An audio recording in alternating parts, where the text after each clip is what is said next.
Speaker.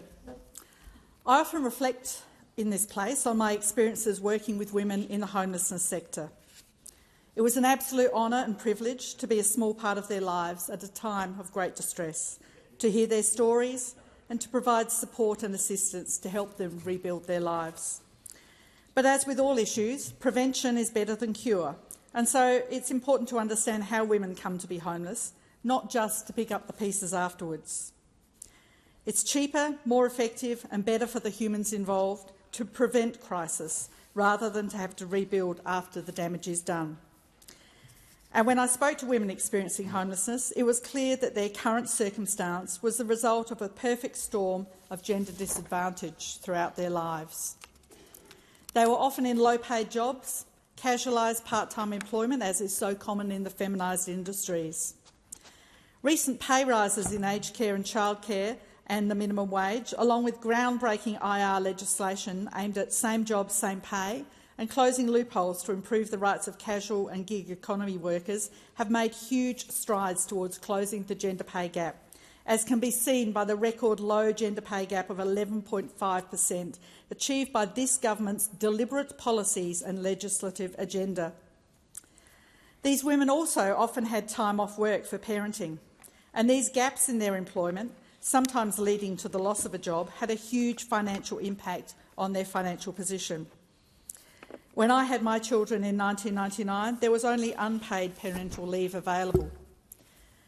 Women make up the majority of primary caregivers in this country, leading to what has been referred to as the motherhood penalty, where they face greater economic insecurity because of time out of the workforce to care for children.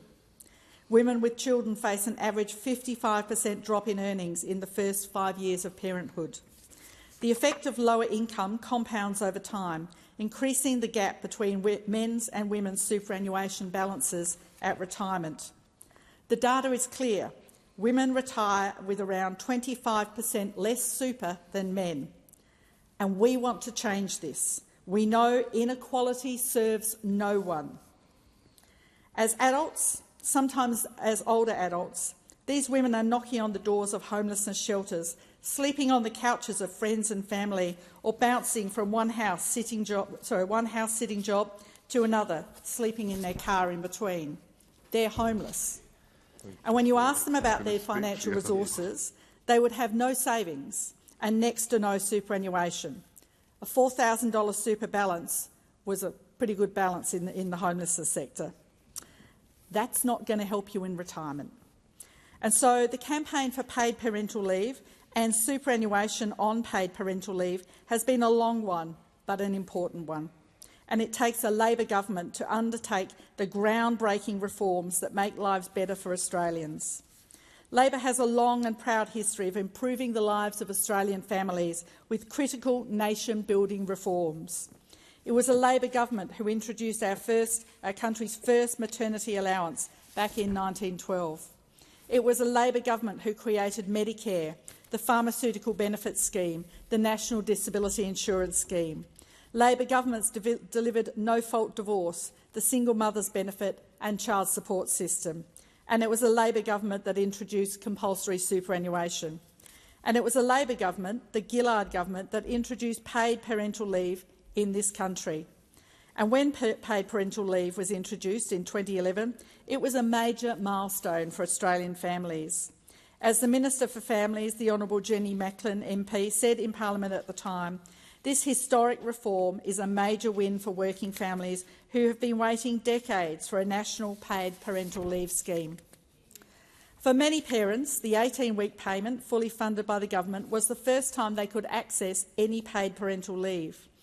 And this was a material advancement in workplace and economic equality for women, whose disproportionate share of unpaid care has long-term consequences for their economic security.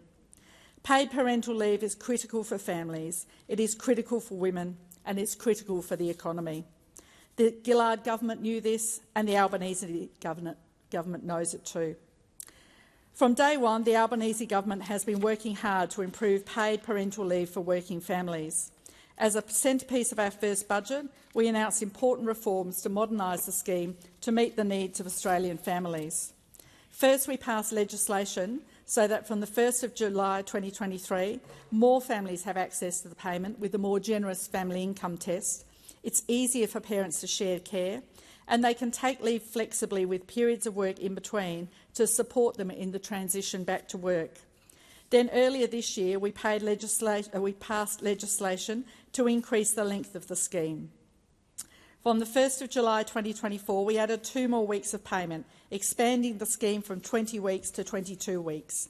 The scheme will further expand by 2 weeks each year until it reaches 26 weeks in 2026. All these changes combined mean paid parental leave is now more accessible, flexible, and it encourages shared care. It supports parents to take a step back from paid work, and it provides critical financial support at such an important time. Now, the Liberal National Party has some weird ideological fixation against superannuation, against Australians being able to fund a comfortable retirement through superannuation. It's really short-term thinking to try and solve current societal problems by raiding the retirement savings of people in the future. A false choice, trading off your future against your present. Those opposite say they value superannuation and they value those who can provide for their own retirement, but they keep finding ways to encourage people to raid their super early in their career. A money that doesn't go into superannuation now or gets taken out of superannuation misses out on potentially decades of compound interest. People retire with thousands, tens of thousands of dollars less, and that is the story of women retiring with 25% less superannuation. We need to have social policies that support people to have a better now and a better future. An example of this ideological fixation against superannuation is the LNP's much disparaged plan to allow young people to fund a housing deposit through raiding their superannuation balance, which flies in the face of logic. Few young people have sufficient balance to be able to make any sort of significant difference to a housing deposit. But also, adding additional money into the purchasing only increases demand and does nothing for supply, and will therefore lead to higher housing prices, in addition to setting them up for a poorer retirement. Economists say it's bad policy, housing experts say it's bad policy, but those opposite still back it. And now I read in the media this morning, and I've just heard from a couple of speakers, that the Liberal National Party think parents should be able to take an additional superannuation on paid parental leave as a cash lump sum rather than putting it into their super. This completely flies in the face of the actual purpose of superannuation on paid parental leave, which is about gender equity for women, addressing a structural gender inequality. I was quite shocked by the words of the Deputy Leader of the Liberal Party a little earlier and the previous speaker, the member for Sturt, daring this House to trade off the safe, secure retirement of Australian women. Their plan won't help women facing homelessness and poverty in the future, and it won't close the gender pay gap, and it won't change that superannuation difference between men and women retiring.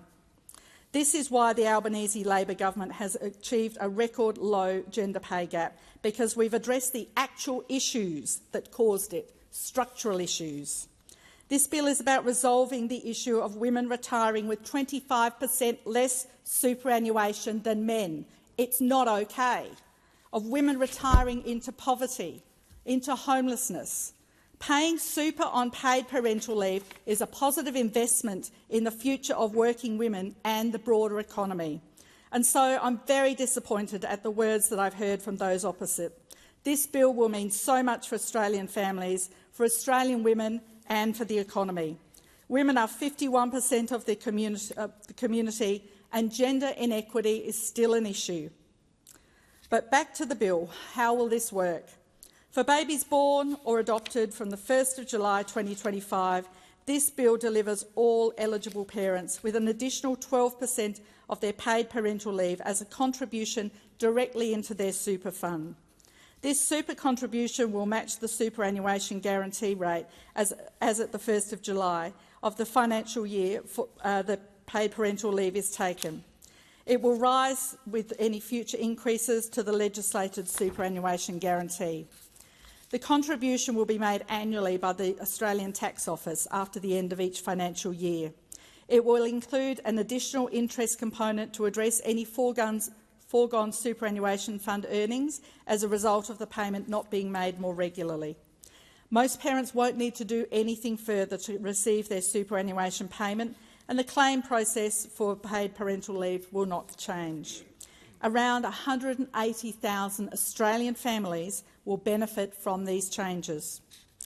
Once the paid parental leave scheme reaches 26 weeks in 2026, and based on a superannuation guarantee of 12%, the maximum amount a family would receive in superannuation contributions is around $3,000. Now, $3,000 in your hand now is a fair bit, but imagine what it is, compound interest, over the next 3 or 4 decades for your retirement. This bill and our 2 other paid parental leave laws before it send a clear message that the government is committed to a stronger parental leave system, and we want to see this reinforced through workplaces. The government payment is a minimum entitlement designed to complement employer-provided leave. Paying super on government-funded paid parental leave will continue to normalise parental leave as a workplace entitlement like annual and sick leave. On this side of the House, we know investing in paid parental leave is an investment in families, in women's economic security, in the broader economy. The Albanese government's historic reforms cement paid parental leave as a Labor legacy. Deputy Speaker, I mentioned earlier that I didn't get paid parental leave when I had my boys in 1999.